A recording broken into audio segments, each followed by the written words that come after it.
Continuação do assunto: o Senhor Jesus Cristo. Podemos muito bem compreender como seria mais fácil receber uma pessoa de distinção em nossa casa do que ir visitá-la à sua. Mas uma visita sua seria um indício inequívoco de nos prepararmos para lhe fazer uma visita e vê-la nas condições e circunstâncias que são propriamente suas e superiores às nossas. Este é o caso entre o Senhor e nós. Quem pode descrever a sua bem-aventurança? Ele esteve no meio das nossas circunstâncias, como o Filho do Homem, que veio comendo e bebendo, mostrando-se a si próprio na graciosa liberdade de alguém que quer ganhar a nossa confiança. Andou e falou conosco, como um homem faz com seu amigo, e depois de haver ressuscitado, veio outra vez para nós, para o nosso mundo, porque todas as cenas da ressurreição foram aqui representadas. Estava então de caminho para o seu próprio lugar, mas outra vez se demorou no nosso, para que os laços existentes entre nós pudessem ser estreitados. Sim, porque depois de haver ressuscitado, ele era o mesmo para nós que havia sido antes. As mudanças de situação não tinham efeito sobre si. Quão bem-aventurada coisa é dizê-lo! Casos de afinidade de graça e caráter, tanto antes da sua morte como depois da sua ressurreição, mostra-nos isto claramente. Os últimos acontecimentos haviam posto o Senhor e os discípulos a uma distância tal que jamais amigos haviam conhecido. Os discípulos haviam descoberto os seus corações infiéis, deixando-o e fugindo na hora da sua fraqueza e perigo, enquanto que ele, por amor deles, entrou na morte e provou o juízo de Deus contra o pecado. E eles continuavam a ser ainda pobres galileus, enquanto que ele era glorificado com todo o poder no céu e na terra. Mas nada disto produziu mudança nele, nem a altura, nem a profundidade, nem alguma outra criatura. Como diz um dos apóstolos, poderia fazer isso, e ele regressa para junto deles, o próprio Jesus que eles haviam antes conhecido. Mostrou-lhes as suas mãos e o seu lado para que eles pudessem saber que era ele mesmo. Sim, podemos acrescentar, mostrou-lhes o seu coração e os seus pensamentos e os seus caminhos, a sua simpatia e as suas atenções e todo o seu afeto, para que, ainda que noutro sentido, eles pudessem saber que era ele mesmo. A evidência desse fato abunda nos evangelhos em todas as ocasiões que vemos o Senhor após a ressurreição. Mas se passarmos por um momento dos evangelhos ao livro de Atos, vemos ali a ascensão de Jesus e encontramos a mesma identidade.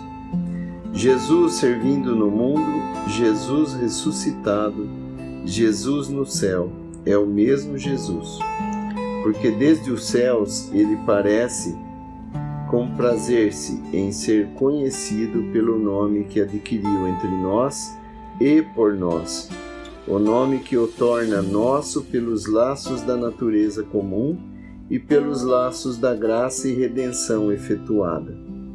Eu sou Jesus, foi a sua resposta do lugar mais elevado no céu, quando Saulo, de caminho para Damasco, lhe perguntou: quem é, Senhor?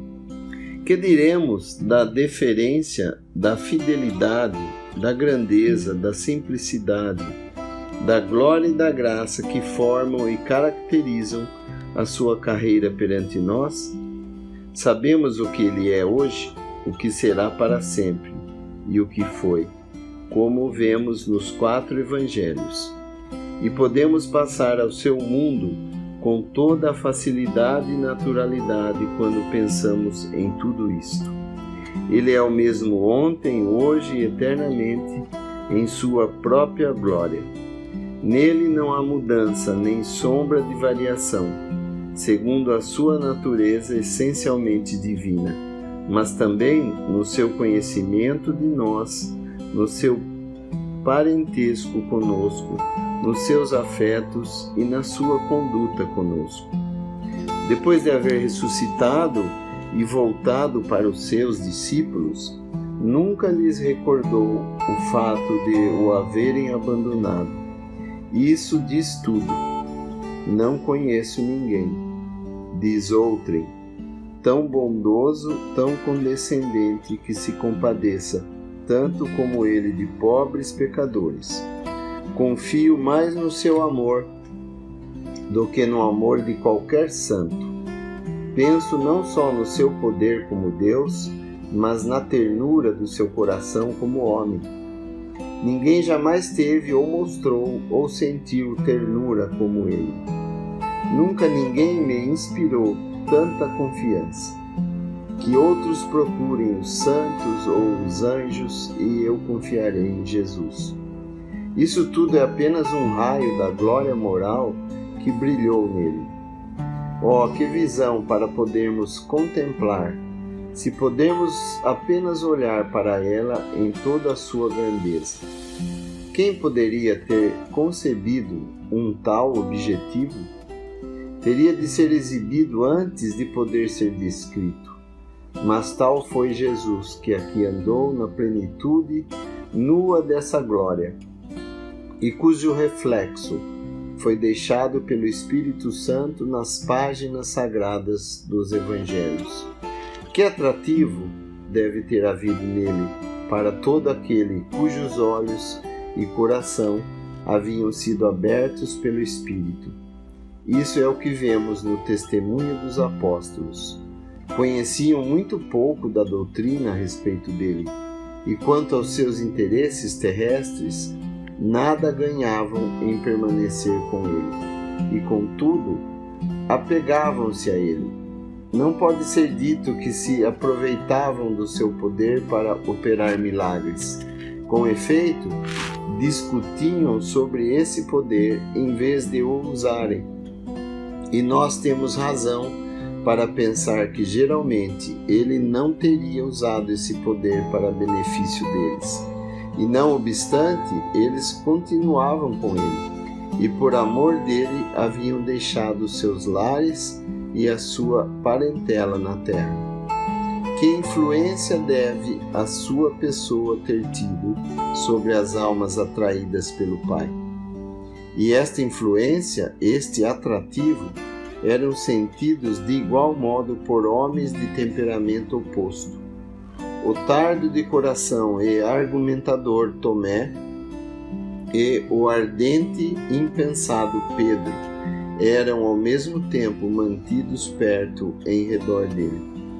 Não podemos nós, justamente, alargar as nossas considerações sobre estes exemplos da sua intimidade conosco e do seu inestimável valor para os corações como os nossos.